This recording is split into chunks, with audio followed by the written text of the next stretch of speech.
हाँ जी, सभी का आपके अपने YouTube चैनल पर हार्दिक स्वागत और अभिनंदन।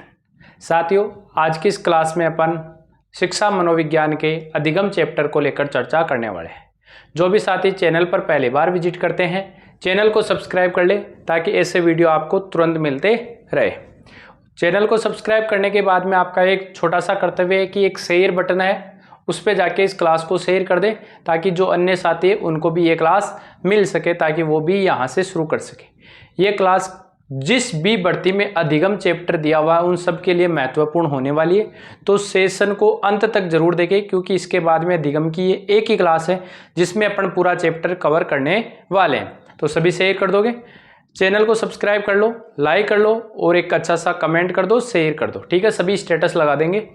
आज आप वेट कर रहे थे अधिगम की क्लास की, तो मैंने ऐसा मानस बनाया था कि अधिगम को एक ही क्लास में करूं, ताकि सीटेट वाले विद्यार्थी और रीट मेंस वाले जो भी विद्यार्थी लेवल 1 और लेवल 2 दोनों के लिए एक ही क्लास में काम हो जाए, उन्हें बार बार अलग अलग जगह भटकने की आवश्यकता ना हो। आशा करता हूं, उम्मीद करता हूं कि आप लोग जरूर शेयर करोगे। ठीक है, अब क्लास शुरू करते हैं।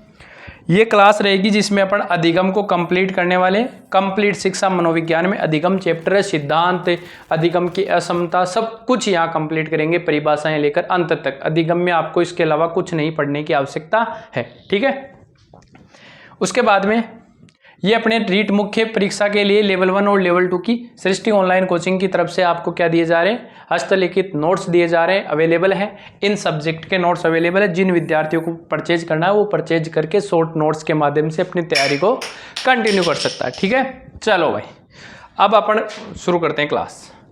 सबसे पहले कि अधिगम क्या होता है। अधिगम होता क्या है? तो अधिगम क्या है? व्यवहार में अपेक्षाकृत होने वाला स्थायी परिवर्तन अधिगम है। किसमें परिवर्तन होगा? अधिगम का तात्पर्य व्यवहार में। जो भी व्यक्ति है उसके व्यवहार में यदि परिवर्तन आता है तो इसका मतलब क्या हो रहा है? अधिगम हो रहा है। ये बार बार एग्जाम में पूछा गया है कि अधिगम क्या है, तो व्यवहार में होने वाला अपेक्षाकृत स्थायी परिवर्तन है। पूर्णतः स्थायी नहीं है, अपेक्षाकृत स्थायी इसलिए है क्योंकि कुछ नई चीजें जैसे भी वह ग्रहण करेगा, कोई और नया परिवर्तन उसके कंटिन्यू चलता रहेगा। इसलिए व्यवहार में अपेक्षाकृत स्थायी परिवर्तन क्या कहलाता है? अधिगम कहलाता है। बीमारी, थकान और परिपक्वता के कारण होने वाला परिवर्तन है वह अधिगम की श्रेणी में नहीं आता है। ये लाइन बहुत इंपॉर्टेंट है, बार बार एग्जाम में आई हुई भी है कि परिपक्वता के कारण अधिगम में व्यक्ति में परिवर्तन आता है, वह अधिगम में काउंट नहीं होगा। क्लियर है? किस किस के कारण? बीमारी, थकान और परिपक्वता के कारण होने वाला परिवर्तन अधिगम में नहीं है जी। शाब्दिक अर्थ क्या होता है अधिगम का? शाब्दिक अर्थ होता है सीखना, यानी व्यक्ति जो सीखता है वही क्या है उसके लिए अधिगम है। नेक्स्ट, पहला वैज्ञानिक आपके सामने वुडवर्थ। वुडवर्थ ने अधिगम को किस प्रकार से परिभाषित किया है? अधिगम की परिभाषाएं जो मैं यहाँ बता रहा हूँ इतनी याद करनी है आपको। सीखना विकास की प्रक्रिया एवं अनुभव में वृद्धि है। वुडवर्थ कहता है कि सीखना विकास की प्रक्रिया एवं अनुभव में वृद्धि है, यानी विकास की एक क्या है? प्रक्रिया है जिसके द्वारा अनुभव में क्या होती है? वृद्धि होती है। वुडवर्थ की ये डेफिनेशन है, एग्जाम में पूछी हुई है। गेट्स एवं अन्य क्या कहता है कि शिक्षण एवं अनुभवों के द्वारा व्यवहार में होने वाला परिवर्तन अधिगम है। किस किस के द्वारा? शिक्षण और अनुभव के द्वारा व्यवहार में होने वाला जो परिवर्तन है वही क्या है? अधिगम है। प्रशिक्षण एवं अनुभव के द्वारा व्यवहार में होने वाला परिवर्तन क्या है? अधिगम है। गेट कहता है क्रो एंड क्रो, क्रो यानी कागला, दो कागला है, तीन बात बता रहा है। दो कागला है, कितनी बात बता रहे अपन? तीन बात कि आदत, ज्ञान और अभिवृद्धि का अर्जन ही अधिगम है। किस किस का? आदत, ज्ञान और अभिवृद्धि। आदत, ज्ञान और अभिवृद्धि का अर्जन ही क्या है? अधिगम है। ये बात कौन बता रहा है? कागला बता रहा है। यानी क्रो एंड क्रो की डेफिनेशन ये। उसके बाद में नेक्स्ट डेफिनेशन है स्किनर। स्किनर नर है। व्यवहार में उत्तरोत्तर परिवर्तन ही क्या है? अधिगम है। व्यवहार में उत्तरोत्तर जो परिवर्तन होता है वही आपका क्या है साथियों? अधिगम कहलाता है। ठीक है, सेशन को शेयर करते रहो भाई। गिलफोड़, गाल पर फोड़ियो, गिलफोड़ यानी गिलफोड़ कहता है व्यवहार के कारण व्यवहार में होने वाला परिवर्तन अधिगम है। बहुत बार ये डेफिनेशन आई हुई है कि व्यवहार के कारण व्यवहार में होने वाला परिवर्तन क्या कहलाता है, अधिगम कहलाता है। ये डेफिनेशन किसकी है, गिलफोड़ की। गाल के ऊपर फोड़ा, उसने फोड़ा, उसने भी फोड़ा, तो व्यवहार किया, तो व्यवहार के कारण व्यवहार में आने वाला परिवर्तन क्या कहलाता है, अधिगम कहलाता है। हिलगार्ड कहता है कि नवीन परिस्थितियों में अपने आप को अनुकूलित करना ही अधिगम है। कोई नई परिस्थिति अपने सामने आती है, उसमें अपन अपने आप को क्या कर लेते हैं, व्यवस्थित कर लेते हैं, तो यही अधिगम है। नवीन परिस्थितियों में अपने आप को अनुकूलित करना क्या कहलाता है, अधिगम कहलाता है। चलते हैं आगे। अब बात करते हैं अधिगम की विशेषताएं। अधिगम की विशेषताएं की अधिगम की विशेषता क्या है, यहां से एक क्वेश्चन हर एग्जाम में पूछा जाता है। अधिगम की विशेषताएं क्वेश्चन आएगा, निम्न में से कौन सी अधिगम की विशेषता है या निम्न में से कौन सी अधिगम की विशेषता नहीं है। अधिगम एक सतत प्रक्रिया है, बार बार ये आने वाली है कि अधिगम सतत प्रक्रिया है, अर्थात जीवन पर्यंत चलने वाली प्रक्रिया है, क्योंकि व्यक्ति पूरे जीवन में सीखता ही रहता है। ठीक है।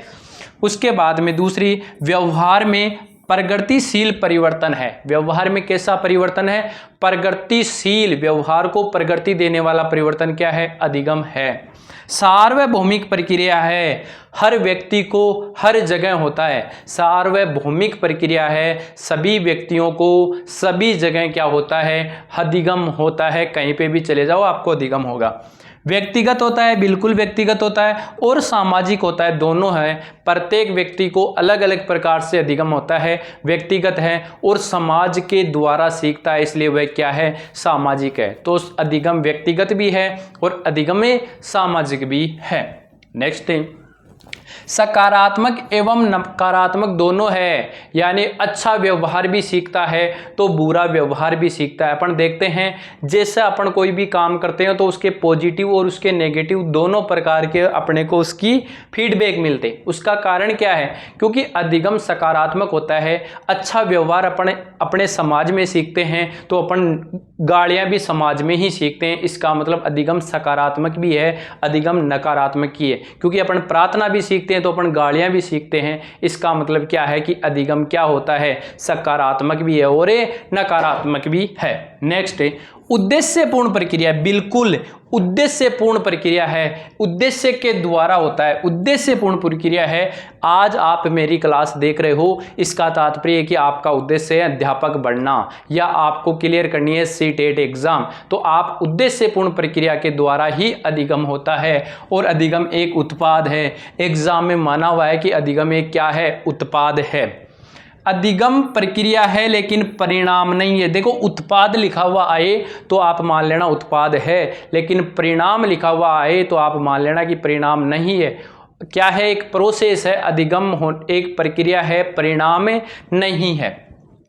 अपेक्षाकृत स्थायी परिवर्तन है, वातावरण की उपज है, अर्थात वातावरण के अंदर व्यक्ति क्या करता है, नई नई चीजें सीखता है, इसलिए वातावरण की उपज है। अनुभवों का संगठन है, उसके अनुभव तो जुड़ते ही रहते हैं, क्योंकि अपन जो कुछ एग्जाम में फेल होते हैं, पास होते हैं, तो नए नए अनुभव अपने साथ में ऐड होते हैं। अपन अलग अलग प्रकार के एग्जाम्स देते हैं तो उसके माध्यम से अपने में क्या होता है, अनुभवों का संगठन है। समय लगता है, अधिगम में क्या होता है, समय लगता है, अचानक अधिगम नहीं हो सकता, अधिगम में समय लगता है। टाबरो अधिगम होने में समय लगता है, इसलिए क्लास को बार बार देखोगे तो चीजें सीख पाओगे। अनअधिगम भी अधिगम है, यानी कुछ नहीं सीखना भी एक प्रकार का अधिगम ही है। अनअधिगम भी क्या है, अधिगम है। नेक्स्ट है अधिगम के सिद्धांत। यहां तक आपके 2 क्वेश्चन तैयार हो चुके हैं। एक तो आता है अधिगम की परिभाषाओं से क्वेश्चन, दूसरा क्वेश्चन आता है अधिगम की विशेषता से, या तो परिभाषा से या फिर विशेषता से, अर्थात कुल एक क्वेश्चन हर पेपर में देखने को मिलेगा। अधिगम के सिद्धांत से लगभग 2 क्वेश्चन आते हैं और अधिगम के सिद्धांत से क्वेश्चन आना है तो अधिगम के सिद्धांतों को अब अपन देखते हैं। सबसे पहला सिद्धांत है उद्दीपक अनुक्रिया सिद्धांत। कौन सा सिद्धांत है? उद्दीपक अनुक्रिया का सिद्धांत। किसने दिया भाई? थॉर्नडाइक ने दिया। पहले अपन इसके देखते हैं उपनाम, इसके अलग अलग क्या नाम है। ये सारे नाम एग्जाम में पूछे जा चुके हैं, आपको हर नाम पता होना चाहिए। प्रयास व त्रुटि का सिद्धांत। थॉर्नडाइक कहता है कि व्यक्ति प्रयास करता है तो उससे गलती होती है, त्रुटि होती है, इसलिए उसने प्रयास और त्रुटि का सिद्धांत कहा। प्रयास में भूल का सिद्धांत। व्यक्ति प्रयास करता है कुछ चीजें याद करने की तो कुछ चीजें भूलता भी है, इसलिए प्रयास में भूल का सिद्धांत भी इसे कहा गया है। पहला नाम उद्दीपक अनुक्रिया का सिद्धांत, प्रयास में त्रुटि का सिद्धांत, प्रयास में भूल का सिद्धांत। संबंधवाद का सिद्धांत। व्यक्ति संबंध बना बना कर सीखता है। आप रटने की कोशिश करोगे आपको अधिगम नहीं होगा। अधिगम क्या है? संबंधवाद का सिद्धांत है, यानी अपने को एक दूसरे से संबंध बनवाना पड़ेगा। अपन स्थापित करते हैं ना संबंध, इस चीज को ऐसे याद करेंगे, इसको ऐसे याद करेंगे, ट्रिक बैठाते हैं। तो संबंधवाद का सिद्धांत। संयोजनवाद का सिद्धांत, बंध का सिद्धांत, तीनों एक ही नाम है। संबंधवाद का सिद्धांत, संयोजनवाद का सिद्धांत या फिर बंध का सिद्धांत। बंध यानी बांधना। SR थ्योरी, ये कौन सी है? SR थ्योरी, इंपॉर्टेंट ध्यान रखना। ये कौन सा सिद्धांत है? SR सिद्धांत के नाम से जाना जाता है। इसके उद्दीपक अनुक्रिया सिद्धांत का प्रतिपादक कौन है? प्रतिपादक है भाई साहब थॉर्नडाइक। थॉर्नडाइक क्या कौन थे? एक अमेरिकी मनोवैज्ञानिक है। अमेरिकी क्या है? मनोवैज्ञानिक है। 1898 में इन्होंने सिद्धांतों की क्या की? खोज की और एनिमल इंटेलिजेंस एक शोध पत्र के अंतर्गत इनको बताया। फिर इन्होंने इनको 1913 में अपनी पुस्तक एजुकेशन साइकोलॉजी में इनको शिक्षा में लागू कर दिया। ये तो इनका शोध पत्र है एनिमल इंटेलिजेंस। 1898 में तो सिद्धांतों की खोज की और 1913 में इन सिद्धांतों को शिक्षा में लागू कर दिया और अपनी पुस्तक लिखी उन्होंने एजुकेशन साइकोलॉजी। ये जो प्रयोग किया वो प्रयोग था इनका भूखी बिल्ली के ऊपर, यानी बिल्ली को क्या रखा इन्होंने? भूखी रखा। फिर उसको मांस का टुकड़ा दिया तो मांस के टुकड़े को देखकर भूखी बिल्ली ने क्या? उछल कूद शुरू कर दी थी। उद्दीपक कौन है यहाँ? उद्दीपक है मांस का टुकड़े को देखकर क्या करने लग गई? अनुक्रिया करने लग गई। अब इनके आधार पर उसने अधिगम के नियम दिए। किसने दिए अधिगम के नियम? थॉर्नडाइक साहब ने। मुख्य नियम कितने दिए? 3। गौण नियम कितने दिए? 5। अधिगम के नियम किसने प्रतिपादित किए? थॉर्नडाइक ने। 2 प्रकार से, मुख्य नियम 3, गौण नियम 5। मुख्य नियम 3, गौण नियम कितने? 5। चलते हैं नेक्स्ट। मुख्य नियम में पहला नियम है तत्परता का नियम। पहला नियम कौन सा नियम है भाई? पहला नियम है इनका तत्परता का नियम या फिर तैयारी का नियम। यदि व्यक्ति को शिक्षा ग्रहण करनी है या सीखना है या कोई कार्य करना है तो उसे मानसिक रूप से और शारीरिक रूप से तैयार होना पड़ेगा। यदि मन के अंदर तैयार है, वो शारीरिक रूप से तैयार है तो कार्य को सीख सकता है। ये थॉर्नडाइक महोदय ने अपने पहले नियम में बताया कि किसी कार्य को करने के लिए व्यक्ति को मानसिक रूप से और शारीरिक रूप से तैयार होना चाहिए। तत्परता का नियम या तैयारी का नियम यही कहता है कि किसी कार्य को करने के लिए शारीरिक व मानसिक रूप से तैयार है तो कार्य सीख लिया जाता है। किसी कार्य को तब ही सीख पाते हैं जब अपन शारीरिक रूप से व मानसिक रूप से तैयार है। यदि अपना मन कहीं और कहीं है और आप क्लास देख रहे हो तो आप सीख नहीं सकते, क्योंकि सीखने के लिए आपका मन भी क्लास में होना चाहिए और शरीर स्वस्थ भी होना चाहिए। जैसे उदाहरण है कि घोड़े को तालाब तक ले जाया जा सकता है। घोड़े को क्या किया जा सकता है? तालाब तक ले जाया जा सकता है, परंतु पानी पीने के लिए उसे बाध्य नहीं किया जा सकता। ले तो जाया जा सकता है, खींच कर ले जाया जा सकता है। आपके सामने क्लास आ तो जाएगी यूट्यूब खोलते, लेकिन अब आप उससे सीखोगे कि नहीं ये आपके ऊपर निर्भर करता है। क्लियर? चलते हैं आगे। दूसरा नियम है अभ्यास का नियम। किसका नियम? अभ्यास का नियम या फिर श्रम का नियम। अभ्यास का नियम ये कहता है कि किसी भी कार्य को बार बार करके सीखा जा सकता है। किसी भी कार्य को बार बार करके सीखा जा सकता है। ये कौन सा नियम कहता है? अभ्यास का नियम। जैसे करत करत अभ्यास के जड़मति होते सुजात, रसरी आवत जावत के सिलवट पड़े निशान। वही बात है कि किसी भी कार्य को यदि आप करना चाहते हो, वो आपको चाहे नहीं आए, लेकिन आप उसे अभ्यास के द्वारा बार बार करके पुनरावृत्ति कर करके उसे आप सीख सकते हो। जैसे एक चींटी है 100 बार गिरती है, लेकिन 99 बार गिर के 100वीं बार वो चढ़ जाती है। ये किसका है? अभ्यास का नियम। यदि आप ऐसे मान लो रूम पे रहे होंगे, रोटियां सेकी होगी आपने, जब प्रारंभ में आप रोटी बनाते थे तो आपसे पहले दिन रोटी गोल नहीं बनी, त्रिभुज के आकार की बनी, फिर वर्ग हुआ, फिर कभी आयत बना, और धीरे धीरे आपने क्या किया, उसको छोड़ा नहीं, उस कार्य को अभ्यास आपने जारी रखा, एक दिन आपने भी गोल रोटी बना ली होगी। तो यही कहता है अभ्यास या श्रम का नियम कि किसी भी कार्य को आप बार बार करके सीख सकते हो। किसी कार्य को बार बार करके सीखा जा सकता है। इसे उपयोग व अनुपयोग का नियम भी कहते हैं। उपयोग व अनुपयोग का नियम क्यों कहते हैं? क्योंकि अपने लिए जो चीज़ काम की है, जो चीज़ अपने लिए उपयोगी है, उसका अपने को बार बार पुनरावृत्ति करनी चाहिए। जिसको अपने को लिए उपयोगी नहीं है, उसकी पुनरावृत्ति नहीं करोगे तो आप उसे छोड़ दोगे। यदि कोई आदत का निर्माण करना है, अच्छी आदत का, तो आप इस नियम का प्रयोग करोगे। बुरी आदत आपको छोड़नी है तो उसका आप अनुपयोग करोगे, यानी उसे दोहरावे नहीं दोगे। क्लियर? चलते हैं नेक्स्ट। नियम नंबर 3 कहता है प्रभाव का नियम, परिणाम का नियम या संतोष का नियम। यदि अपन कोई कार्य करे और उससे अपने को सुख मिले, आनंद आए, तो अपन उस कार्य को अच्छे से सीख सकते हैं। यदि अपने को प्रोत्साहन मिलता है किसी कार्य को करने से, तो अपन उस कार्य को सीख जाते हैं, और अपने को दंड मिलता है तो अपन उस कार्य को फिर से नहीं करते हैं। यदि क्रिया या कार्य का परिणाम अच्छा, सुखद और संतोष देने वाला हो तो कार्य जल्दी सीखा जाता है।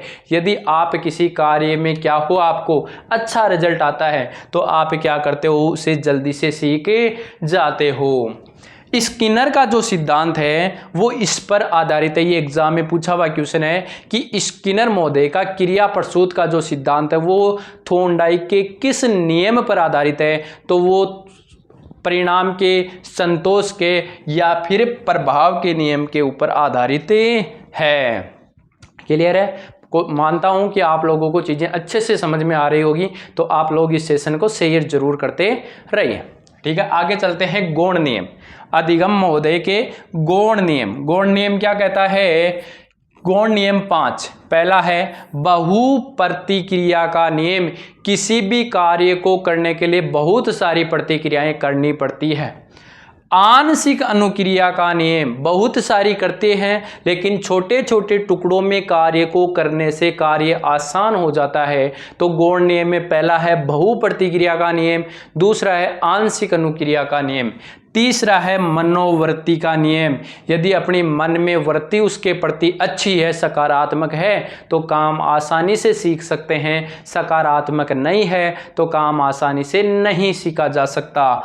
आत्मीकरण का नियम, यदि अपने को उससे संतोष मिलता है तो अपन उसको आत्मा में ग्रहण कर लेते हैं। और साहचर्य परिवर्तन का नियम, अपन एक दूसरे के व्यवहार को क्या करते हैं, परिवर्तन भी कर लेते हैं।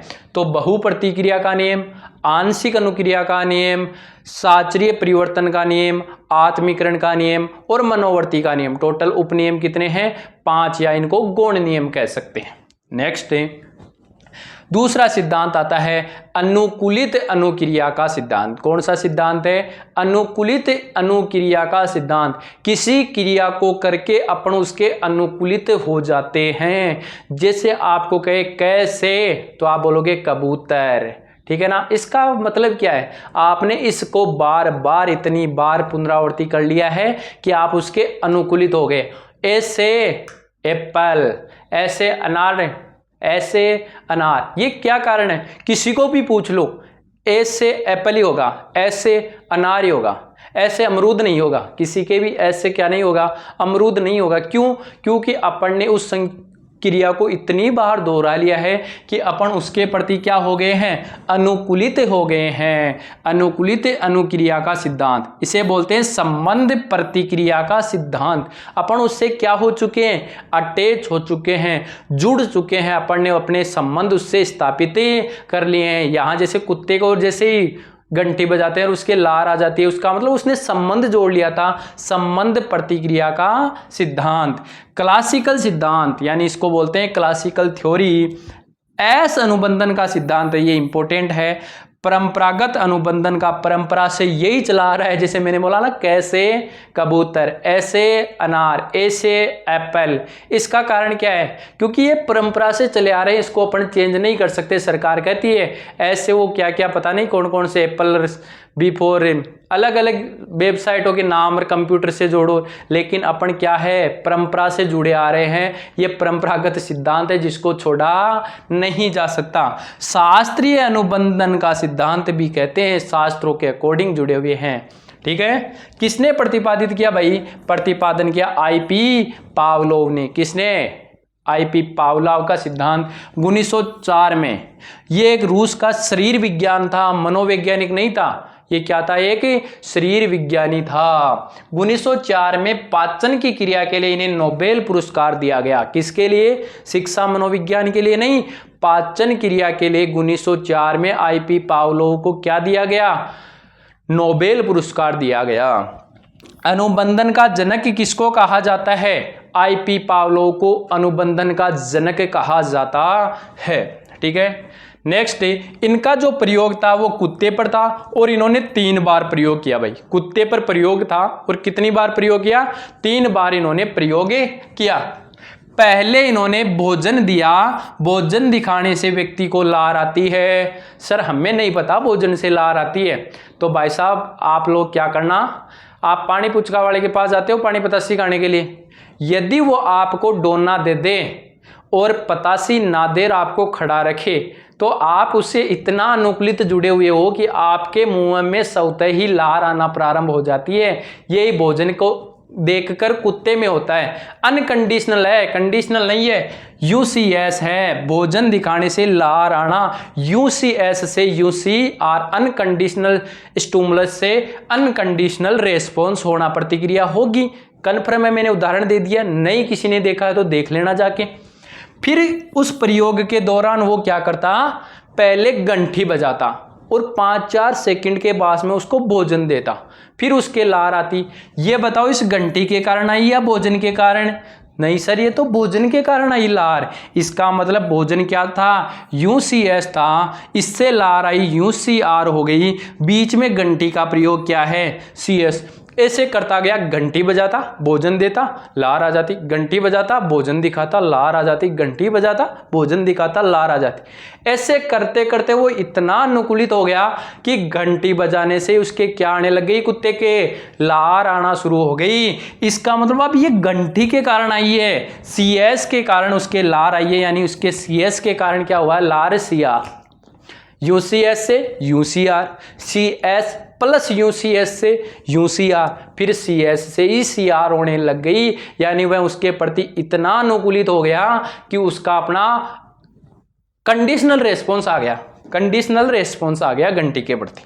नेक्स्ट, तीसरा सिद्धांत है क्रिया प्रसूत अनुबंधन का सिद्धांत। किसका सिद्धांत है, क्रिया प्रसूत अनुबंधन का सिद्धांत। यह प्रभाव के नियम पर आधारित है, थॉर्नडाइक के प्रभाव के नियम पर यह आधारित है। इसका अन्य नाम है सक्रिय अनुबंधन का सिद्धांत। व्यक्ति सक्रिय रहकर सीख सकता है क्रिया करके। कार्यात्मक अनुबंधन का सिद्धांत, व्यक्ति कार्य करे तो उसे फल जरूर मिलेगा, व्यक्ति काम करेगा तो उसे फल जरूर मिलेगा। यह है कार्यात्मक अनुबंधन का सिद्धांत। नैमित्तिक अनुबंधन का सिद्धांत, साधनात्मक अनुबंधन का सिद्धांत, आरएस थ्योरी। एसआर थ्योरी किसकी थी, थॉर्नडाइक की थी। इसने आर को पहले रखा, रेस्पॉन्स को स्टिमुलस बाद में, यानी आरएस थ्योरी किसने दी, स्किनर ने दी। आर का मतलब आर पहले आए तो एस बाद में, स्किनर। क्लियर। इसके प्रवर्तक है बीएफ स्किनर। 1938 में ये सिद्धांत दिया।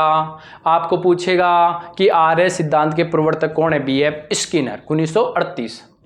स्किनर को उत्तर व्यवहारवादी या मूल व्यवहारवादी कहा जाता है। अभी तक अपन ने जो भी पढ़ा है ये सारे व्यवहारवादी है, संज्ञानवादी नहीं है। ये कैसे व्यवहारवादी है? थॉर्नडाइक है, पावलोव है, स्किनर है, ठीक है, एडविन गुथ्री है। ये सारे के सारे क्या है? मूल व्यवहारवादी कहते हैं। ये व्यवहार को इंपॉर्टेंट मानते हैं कि व्यक्ति जैसा व्यवहार करेगा, जैसे वातावरण में रहेगा, वह व्यक्ति वैसा ही सीखेगा। लेकिन जीन पियाजे, वाइगोत्स्की, वो क्या है? वो संज्ञानवादी है। वो संज्ञान को महत्व मानते हैं, ज्ञान को इंपॉर्टेंस ही देते हैं वो।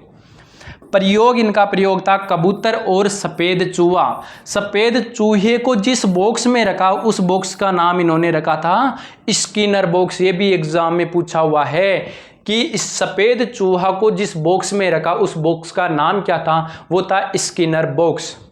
और ये किस पर आधारित है? प्रभाव के नियम पर आधारित है। थॉर्नडाइक का जो तीसरा नियम था प्रभाव का नियम, उस पर आधारित है। कौन सा? स्किनर का नैमित्तिक साधनात्मक या कार्यात्मक सिद्धांत।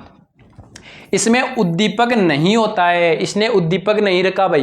क्या किया? इसने पहले उसको क्रिया की, यदि वो क्रिया करता है, सही क्रिया करता है, तो उसको दाना मिल जाता है। तो इसलिए ये क्या कहता है? ये उद्दीपक पहले नहीं देता, पहले अगले से अनुक्रिया करवाता है। यदि आप पढ़ोगे, आप अच्छी अच्छी अनुक्रिया करोगे तो आपका रिजल्ट पॉजिटिव आएगा। इस पर आधारित था कौन? स्किनर।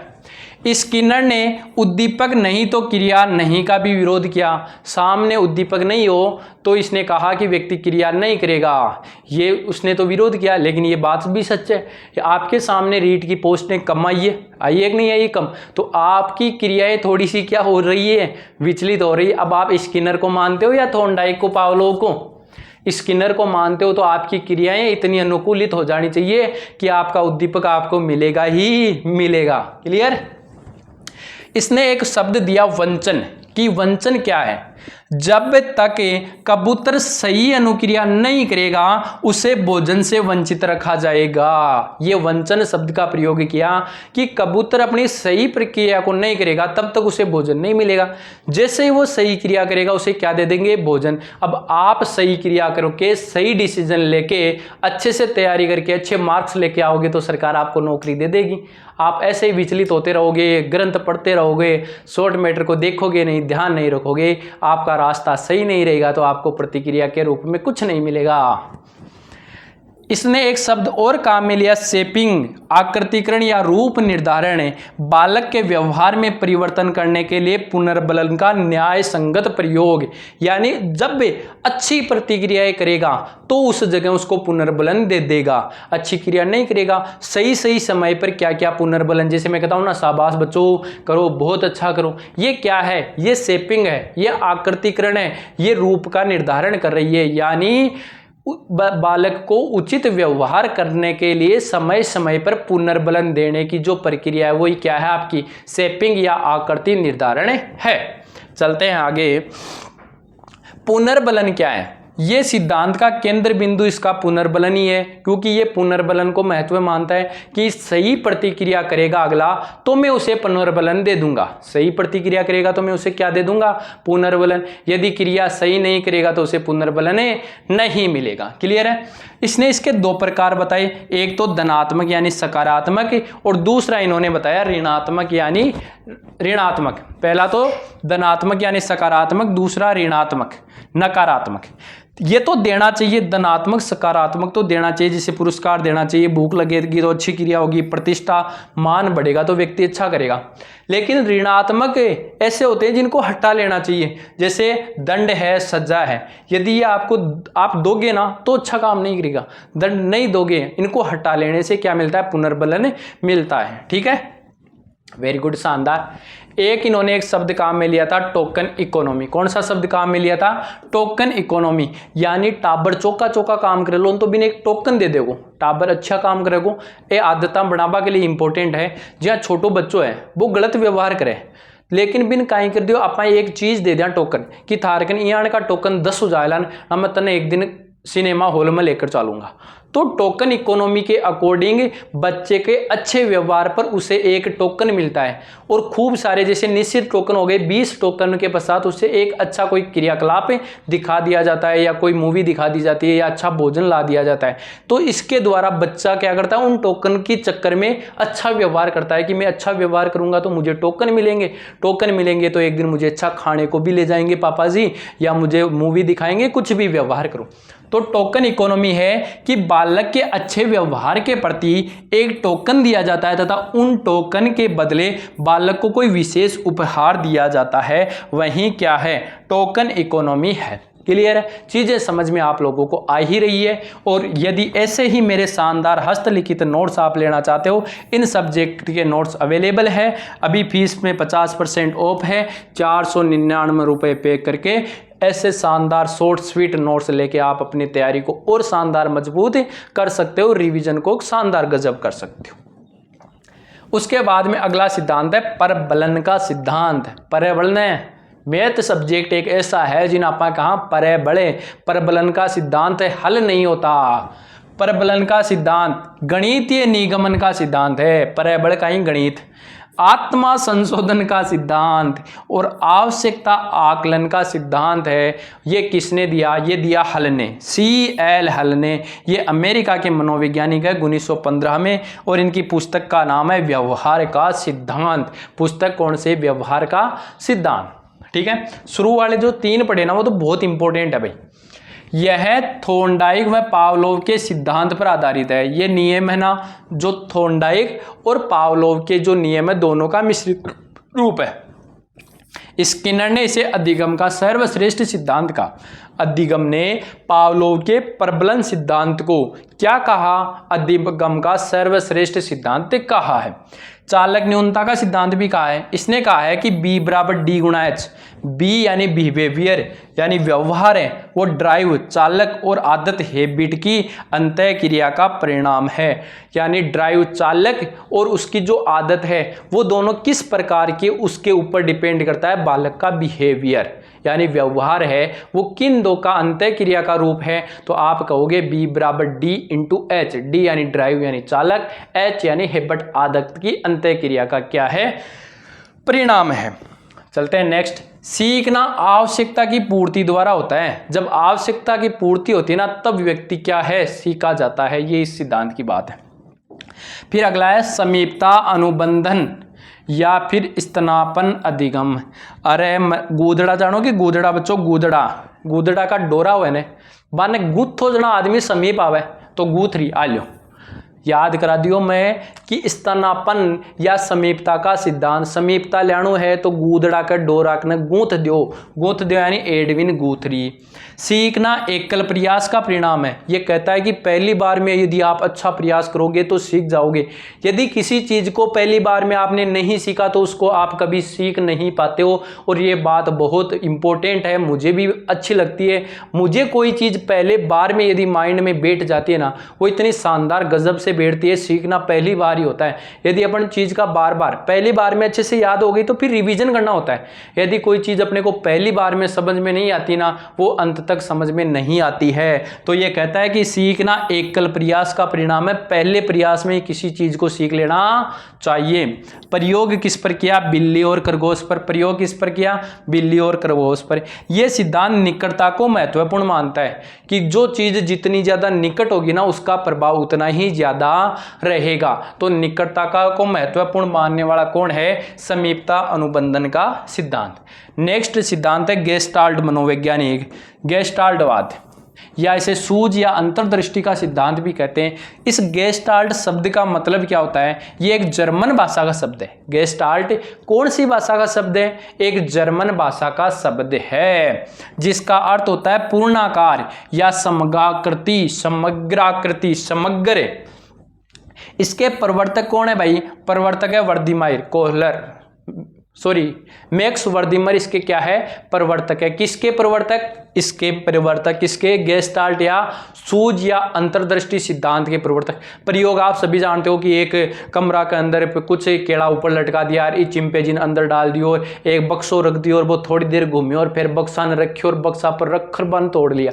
ऐसे बात से जानो हो, इसलिए मैं आने बतायो को नहीं। यूं आदमी के सूझ आवे, माता में सूझे भी नहीं, कोई समस्या अचानक आ जाती है तो उसका क्या हल निकाले, यही सिद्धांत बताता है। पूर्णाकार यानी पूरे आकार को निर्धारित किया जाता है कि पूरे को देखा जाता है, उसकी समग्र आकृति को देखा जाता है। प्रवर्तक है वर्दिमर, प्रयोग करने वाला था कोहलर और इसका सहयोगी है कोपका और कुर्टलेविन या कुर्टलेविन, कुर्टलेविन भी बोल सको, कुर्टलेविन भी बोल सको।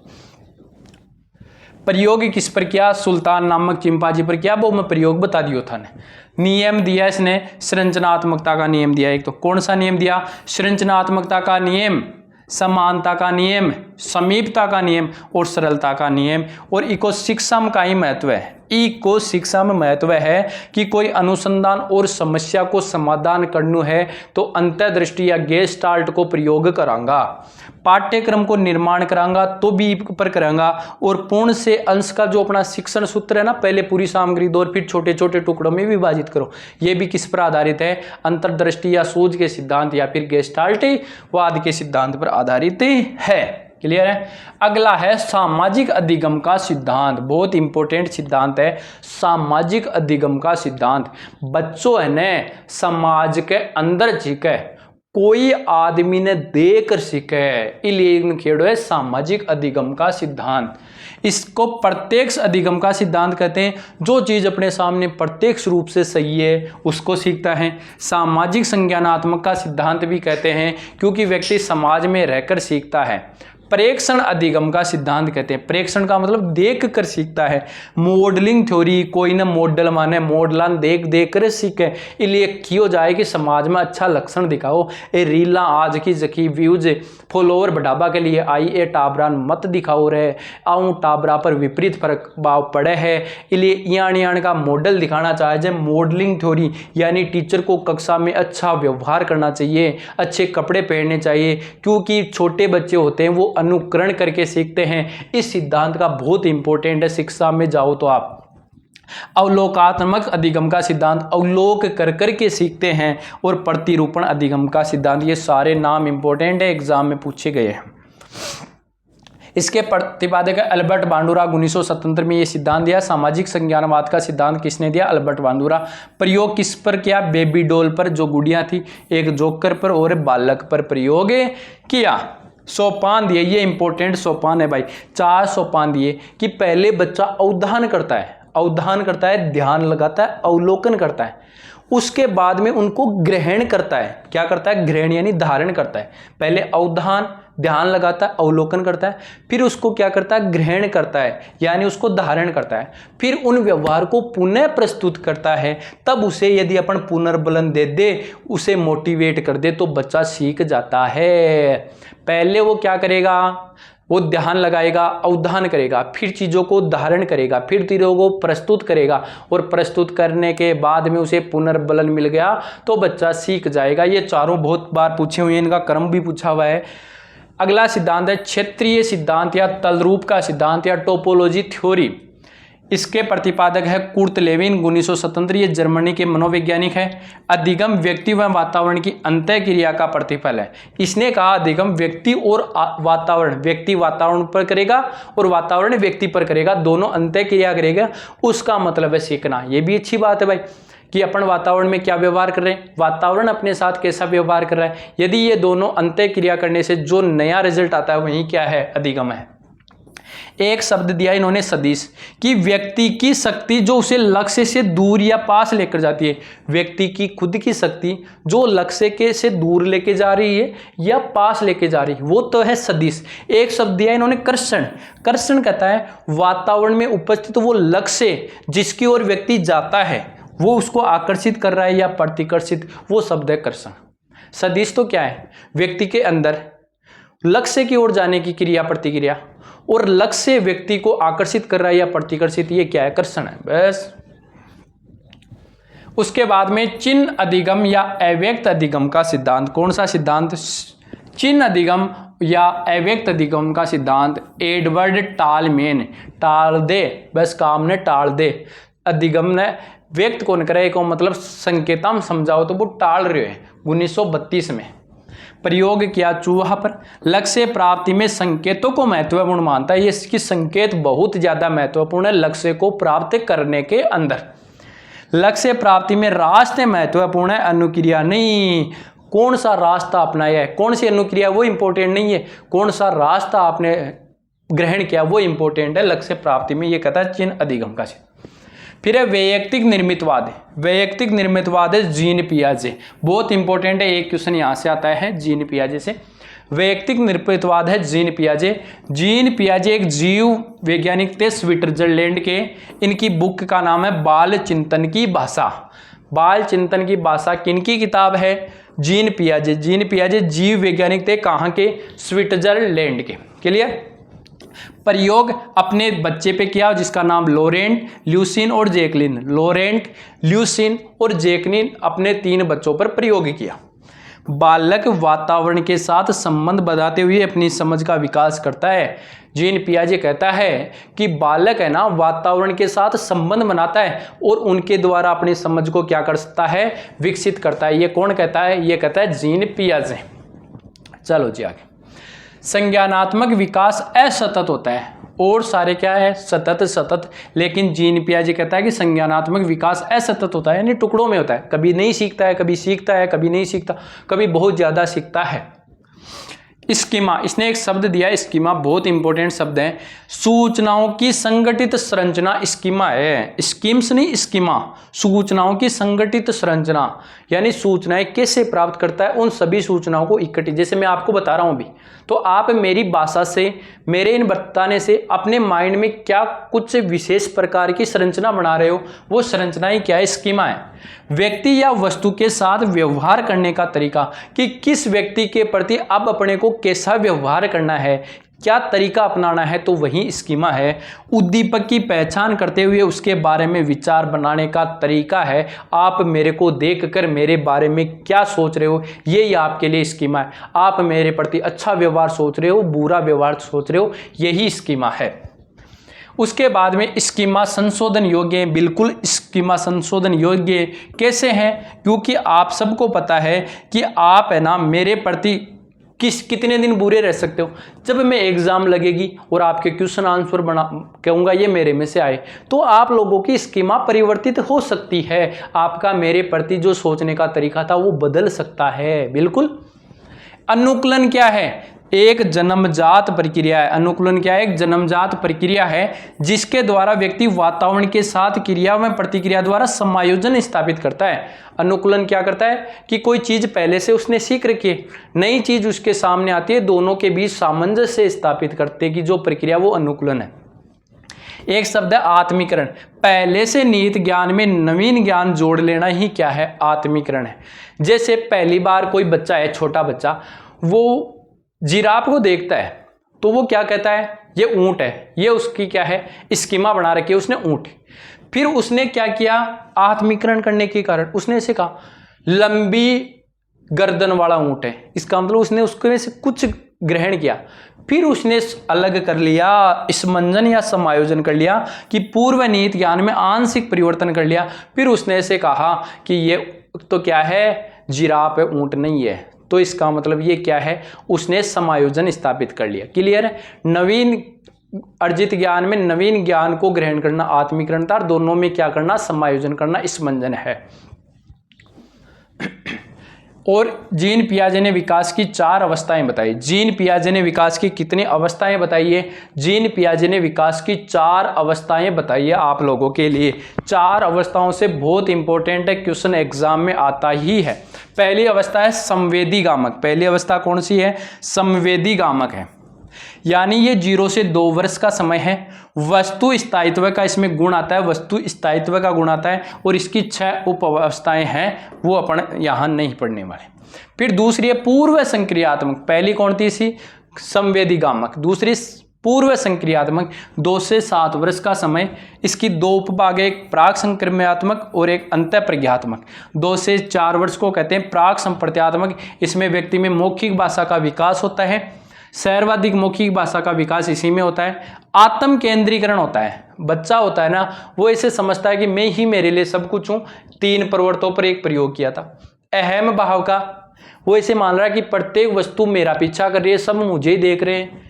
सजीवीवाद, जो भी वस्तु गतिशील है वो सारी सजीव है। और केंद्रीकरण का भाव 9 गोलियों पर, कि एक ही पक्ष को देखना। यदि आप कोई दूध है बच्चे के पास लेके जाओगे ना, तो एक तो ऐसे मान लो लंबा गिलास ले गए, एक चौड़ा ले गए, तो वो एक चीज को देखेगा कि इसमें कौन सी में ज्यादा है, तो ये कौन सी में आएगी, प्राक संप्रत्यात्मक में ये गुण आते हैं बच्चे में। मौखिक भाषा का सर्वाधिक विकास, आत्म केंद्रीकरण, अहम भाव, सजीववाद, केंद्रीकरण का भाव। अंतःप्रज्ञात्मक में आता है साधारण जो मानसिक क्रियाएं प्रारंभ कर देता है। अनपलटन का गुण पाया जाता है, उल्टा नहीं सोचता। जैसे उसने सोचा 4 × 4 = 16, अब वो ऐसे नहीं सोचेगा 16 भाग 4, 16 में 4 का भाग दिया तो 4, यानी अनपलटन, उल्टा नहीं सोचता। ये कौन सी में आएगी, अंतःप्रज्ञात्मक में।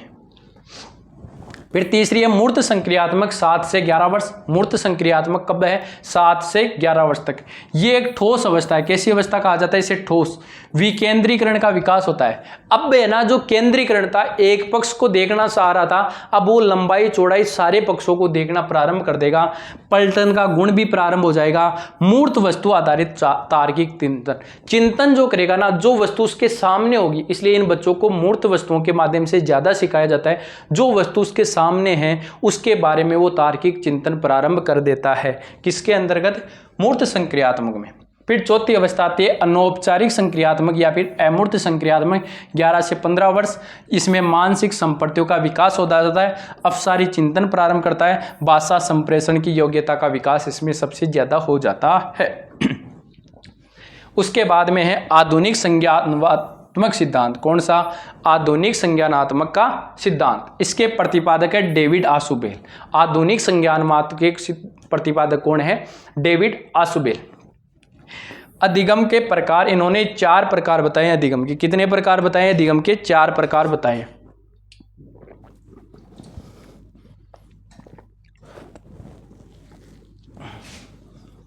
पहला प्रकार इन्होंने बताया कि रटकर सीखना, कि बालक किस प्रकार से सीखता है, रटकर सीखना। सबसे खराब सीखना होता है रटकर सीखना।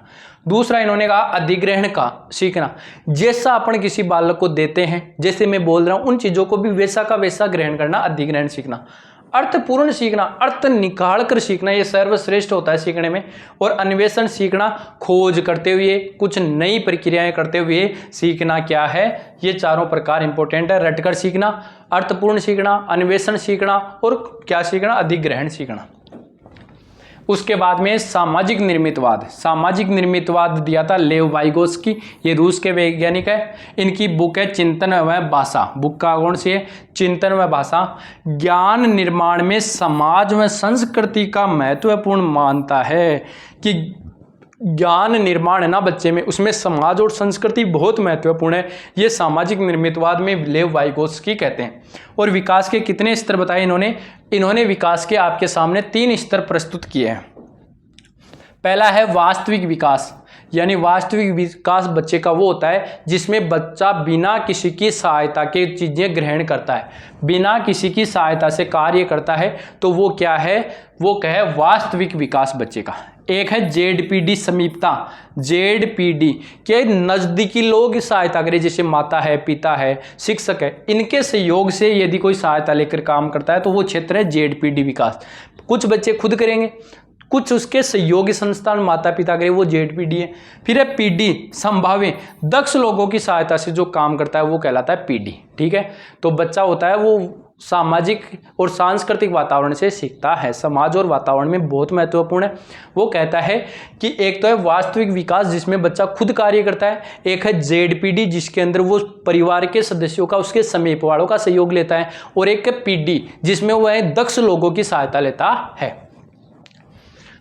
उसके बाद में एमकेओ, वाइगोस्की है ना, एमकेओ मोर नॉलेजेबल अदर, बच्चा जिनकी सहायता लेता है, बच्चा जिन लोगों को सीखने के लिए सहायता ले रहा है उनको वाइगोत्स्की ने MKO कहा है, मोर नॉलेजेबल अदर, यानी बच्चा जिनकी सहायता से सीखता है।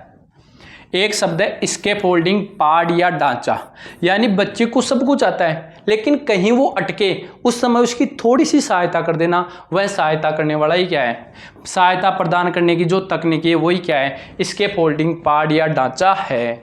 यानी बच्चा खुद काम करता है, जहां उसकी थोड़ी सी सहायता कर दी जाती है, सहायता करने की जो तकनीक है, यानी बच्चे को अल्पकालीन सहायता देना ही क्या कहलाता है, स्कैफोल्डिंग, पार्ट या ढांचा कहलाता है। मानता हूं आपको चीजें अच्छे से समझ में आ रही होगी, और ये अपने शॉर्ट नोट से बार बार थोड़ा सा बताना। इन नंबरों पे संपर्क करके प्राप्त कर सकते हो। प्राइस अभी कितनी है, 499 पे करो, अच्छे से शानदार गजब वाले आप तैयारी कर सकते हो। ठीक है, चलो भाई।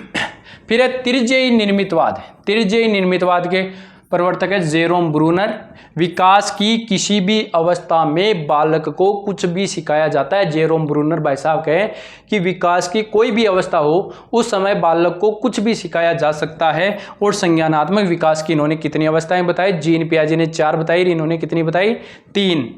ये तीनों में आपको ऐसे पूछा जाता है कई बार, तीनों कौन कौन सी है, कौन सी नहीं है, क्रम बताओ। तो पहली है विधि निर्माण, क्रियात्मक अवस्था 0 से 2 वर्ष की। बालक क्रियाशील होकर जो गामक क्रियाएं करता है, पकड़ना, फेंकना, इस प्रकार की जो बालक क्रियाशील होकर कार्य करता है वो किसमें आता है, विधि निर्माण या क्रियात्मक अवस्था में। दूसरी अवस्था है मूर्त प्रतिनिधात्मक या प्रतिमात्मक, आइकोनिक स्टेट 4 से 8 वर्ष। वास्तविकता की अवस्था होती है, इसमें बालक को वास्तविकता का ज्ञान होना शुरू हो जाता है। प्रत्यक्षीकरण द्वारा वो अधिगम करता है, प्रत्यक्ष वस्तुओं को देख के अधिगम करता है। और तीसरी है प्रतीकात्मक सिंबॉलिक स्टेज 8 से 13 वर्ष। इसमें अनुभवों को संकेतों के माध्यम से व्यक्त करता है। बालक के पास जो अनुभव होते हैं उन अनुभवों को वो संकेतों के माध्यम से डिनोट करता है। क्लियर है, चलते हैं आगे।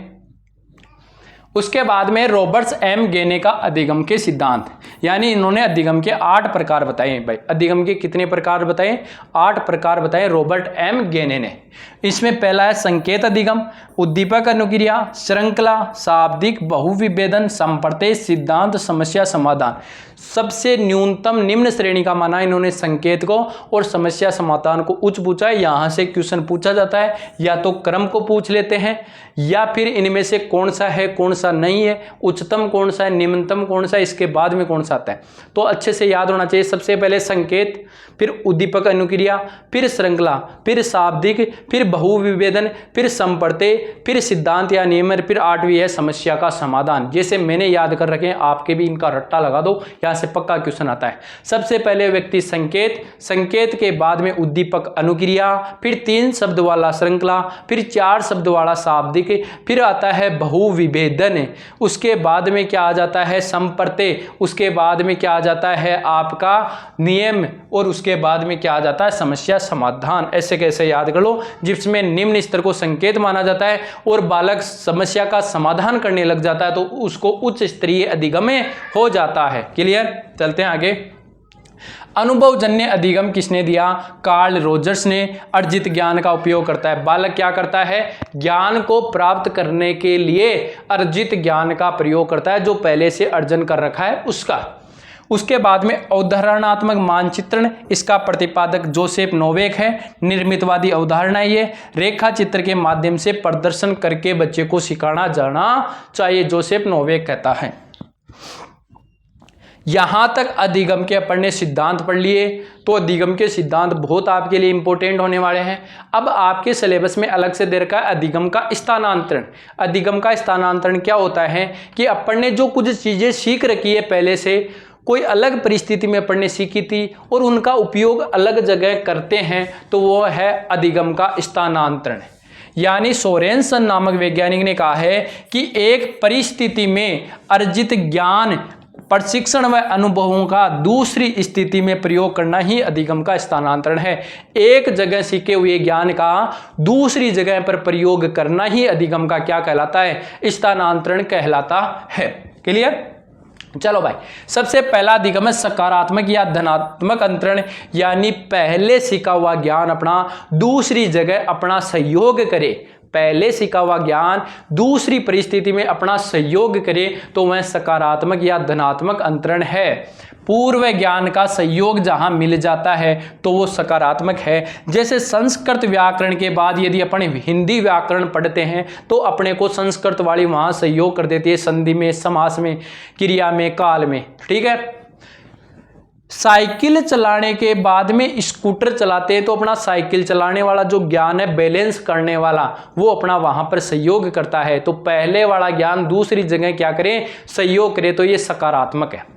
दूसरा क्या है, नकारात्मक या ऋणात्मक। पहले सीखा हुआ ज्ञान अपने को दूसरा ज्ञान प्राप्त करने में परेशान करे। कई बार होता है ना, मेरे से साइकोलॉजी आज आप पढ़ रहे हो, किसी दूसरी जगह से पहले पढ़ी हुई, वो यदि आपको अच्छा जोड़ रही है तो सकारात्मक है। यदि वहां से यहां से आप कंफ्यूज हो रहे हो तो नकारात्मक अधिकरण है।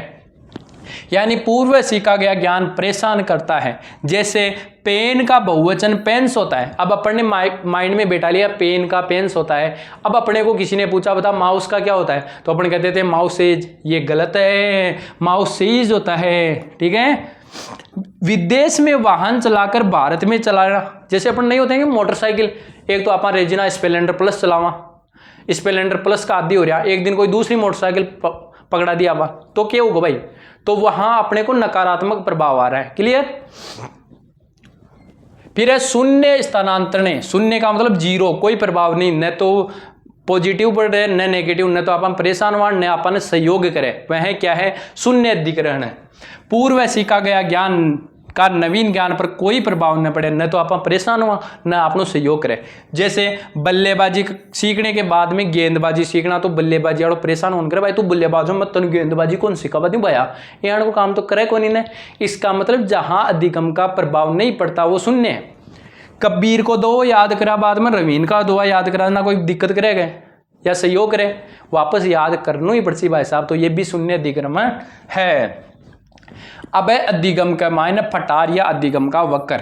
यानी आपा जद सिक्का ने आपा जद कहीं करा सिक्का तो हमेशा यहाँ तो है को नहीं कि हमेशा आप एक सार सिक्का आज पढ़िया जीवन की पढ़ाई काल हुए कौन हुए ने कौन वही को मतलब अधिगम पढ़वा के अंदर एक दिन पटार आवे।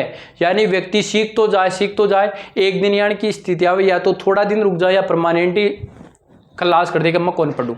एक को मतलब हर समय एक जैसा अधिगम नहीं रहता।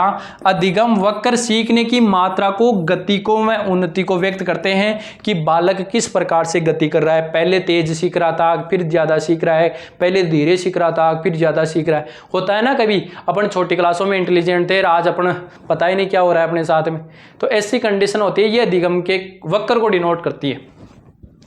तो पहला है सकारात्मक। सकारात्मक को बोलते हैं नत्तोदर। सकारात्मक का मतलब होता है पॉजिटिव बढ़ना। जैसे ये वक्र है, पहले धीमा धीमा बढ़ रहा था फिर अचानक बढ़ना शुरू हो गया। प्रारंभ में जो व्यक्ति धीरे सीखे और फिर तेज सीखे उसको बोलते हैं सकारात्मक या फिर नत्तोदर। दूसरा क्या है, नकारात्मक या उन्तोदर। पहले तेज सीखे फिर धीरे, पहले स्पीड में पढ़े सिलेबस में एक दिन में 50% सिलेबस पढ़ रहे, फिर अगली बार धीरे धीरे धीरे, तो ये क्या है भाई, ये है नकारात्मक या उन्तोदर। फिर है मिश्रित एस शेप वाला, पहले धीमा चले फिर बीच में तेज हो जाए फिर लास्ट में वापस धीरे हो जाए, इसको बोलते हैं एस अधिगम। ठीक है। नेक्स्ट है सरल रेखीय। सीखने की मात्रा एक समान, ये बहुत कम होता है, सीखने की मात्रा एक समान बनी हुई है। अब है अधिगम असमता। यानी आपम कोई ना कोई, हर आदमी में अधिगम की अक्षमता भी रहे, आपा कोई ना कोई गलतियां करा। ठीक है। यानी सीखने में कठिनाई आती है अपने को। शब्द का प्रयोग सैमुअल क्रिक ने 1963 में किया था। इस अधिगम असमता प्रयोग शब्द है, इसका प्रयोग सैमुअल क्रिक ने किया था। क्लियर है। इसमें 3 पठन विकृति कौन सी है, लेखन विकृति कौन सी है और गणितीय विकृति है डिसकैलकुलिया। गणित में कैलकुलेशन हुआ तो कैलकुलिया, डिस गलत करा, कैलकुलेशन गलत कर रहा तो डिसकैलकुलिया गणितीय विकृति है। सर पढ़वा में dyslexia, alexia, hyperlexia, dyslexia, alexia, hyperlexia, dysgraphia, dyspraxia, apraxia, agraphia. लिखने वाले में देखो यहाँ लिखना है नीचा, यहाँ लगली डिस्ग्राफिया, अप्रेक्सिया, डिस्प्रेक्सिया, अग्रेपिया, ये लिखने से संबंधित है, लिखने में प्रॉब्लम।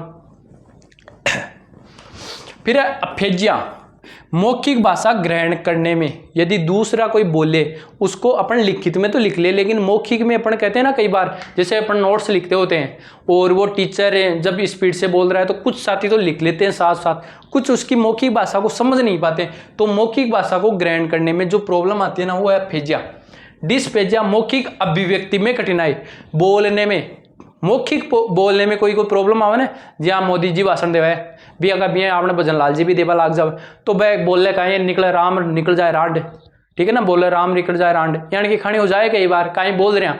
तो आ दिक्कत है फिर डिस्पेजिया की।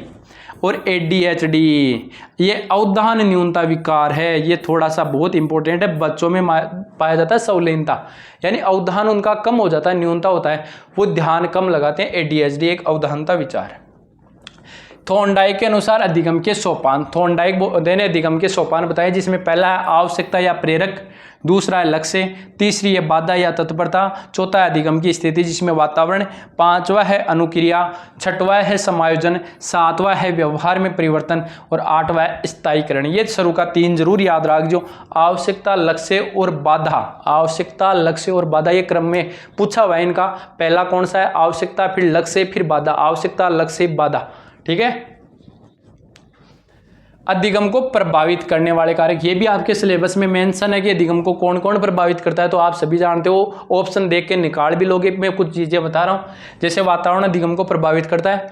यदि वातावरण सकारात्मक बना हुआ है, हो अल्लाह नहीं हो रहा, तो अपन अच्छे सीख सकते हैं। अभिप्रेरणा, यदि अपने अंदर मोटिवेशन बना हुआ है तो अपन चीजों को अच्छे सीख पाते, नहीं तो नहीं सीख पाते। आयु है, बुद्धि है, जैसे छोटे बच्चों को मैं अधिगम पढ़ाना लग जाऊं, दूसरी क्लास है बड़ेदार में अधिगम पढ़ावा लग जाऊं, तो बताओ वो सीख सकते हैं? तो आयु के अनुसार पढ़ाना पड़ता है। समय सारणी, लास्ट के मायने गणित पढ़ावा, समय सारणी इसी हिसाब से सेट होती है ना, तो समय सारणी कैसी है, भाषा की शैली, ऐसे मान लो मैं इंग्लिश बोलूँ, अगला के इंग्लिश समझ में को नहीं आवे, मैं मारवाड़ी बोलूँ, अगलो हिंदी समझे, या अगलो हिंदी बोल चाहे मैं मारवाड़ी में ठका, तो भाषा शैली भी अधिगम को प्रभावित करती है। परिपक्वता, बिल्कुल वो आयु से संबंधित है, परिपक्व आदमी जल्दी से समझ पाता है। अभ्यास तो जितना ज़्यादा आप अभ्यास करोगे तो आपको अधिगम अच्छा होगा। सीखने की विधि, वो किस विधि से सीखना चाह रहा है, और सिखाने की विधि, मैं कौन सी विधि से सिखा रहा हूँ, तो अलग अलग टीचरों की। प्रस्तुतिकरण कैसा दे रहा हूँ मैं, बच्चों को बोरिंग प्रस्तुतिकरण दो तो समझ में नहीं आए। अनुभव और विषय वस्तु का आकार, ये क्या है जी भाई, ये था आपका अधिगम 0 से लेकर अंत तक कंप्लीट एक ही क्लास के अंतर्गत शानदार, शॉर्ट और काम वाला सारा मैटर। यदि ये आपको इतना मैटर याद है तो अधिगम का क्वेश्चन तो आप चाहे किसी की भी एग्जाम दे लेना, गलत होने वाला है ही नहीं। अब मैं आपको बात कर रहा हूँ सृष्टि ऑनलाइन कोचिंग क्लासेज, अपनी ऑनलाइन जो क्लासेज है उनके द्वारा रीट मुख्य परीक्षा लेवल 1 और लेवल 2 के हस्तलिखित शॉर्ट नोट्स, राजस्थान का सामान्य ज्ञान वाला पोर्शन है वो, शैक्षिक परिदृश्य वाले शानदार गजब के नोट्स, कहीं के भी नहीं है ऐसे नोट्स, राजस्थान की राज व्यवस्था, राजस्थान का भूगोल, राजस्थान की कला संस्कृति, शिक्षा, मनोविज्ञान, जैसे मैंने पढ़ाई है आपको यहाँ, ऐसे ही हस्तलिखित नोट्स और कंप्यूटर, ये सारे इतने नोट्स आपको 999 फीस की जगह 50% ऑफ 499 में अवेलेबल है। ज़्यादा समय वेस्ट मत करो, जितनी जल्दी हो सके जल्दी से लेकर अपनी तैयारी को शानदार जानदार बना लो। रिवीजन और एग्ज़ाम में मेरे नोट्स से बाहर कुछ नहीं मिलेगा आपको, इसलिए मेरे वाले नोट्स, क्योंकि किताब आप खरीद सकते हो, किताब को एक बार भी मुश्किल से नहीं पढ़ सकते, और मेरे वाले नोट्स ऐसे है कि 10 बार पढ़ सकते हो। अब ये देखो अधिगम मैंने लगभग 1 घंटा हुआ है मेरे को, और आपको पूरा अधिगम करवा दिया है, तो ये तो मैंने समझाते हुए ही करवाया। आप यदि इनको 3 बार मेरी क्लास ले ली और 3 बार पढ़ दोगे तो अधिगम को 10 मिनट में कंप्लीट कर दो आप, ठीक है। ये नोट्स आप जल्दी से लेके तैयारी को सुचारू कर दें। और यदि यहाँ अंत तक आपने वीडियो देखा है तो आप अब लाइक कर दो, अच्छा सा कमेंट कर दो, कमेंट में एक अच्छा सा हार्ट टाइप करके चले जाओ, और चैनल को सब्सक्राइब जरूर कर लेना। शेयर करने का कर्तव्य आपका बनता है, तो कि आपके साथियों को भी ऐसी शानदार क्लासें मिल सकें। ऐसा नहीं कि 1 घंटा अधिगम को खींच रहा हूं मैं 10-10 घंटे में, तो ऐसा मेरे पास में मैटर नहीं होता है, ठीक है। शेयर जरूर कर लेना, चैनल को सब्सक्राइब जरूर कर लेना, और लाइक वाला बटन जरूर कर लो, आप लाइक में कंजूसी करते हो, ठीक है। मिलते हैं किसी नेक्स्ट वीडियो में, तब तक के लिए ऑल द बेस्ट, धन्यवाद, राम राम।